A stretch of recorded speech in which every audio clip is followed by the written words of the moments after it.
अन्त बाबा के अरे हाम्रो डाँडा मन्दिर गएर तपाईँलाई कस्तो अनुभव भइरहेको छ?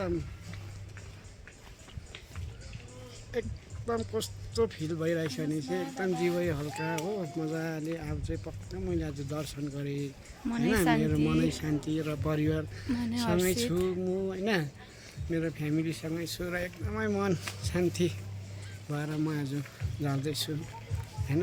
पूजा गरिओरि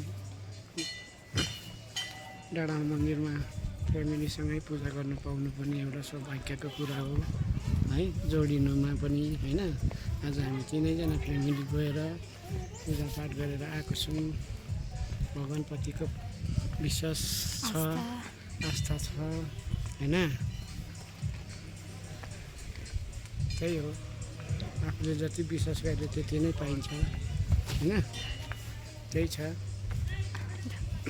अन्त मम्मीलाई कस्तो लागिरहेछ त?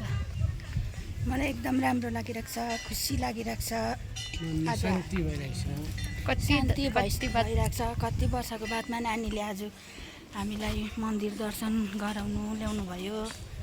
आज धेरै खुसी लागिरहेको छ। दिनले पनि साथ दियो, दिन पनि राम्रो भइरहेको छ।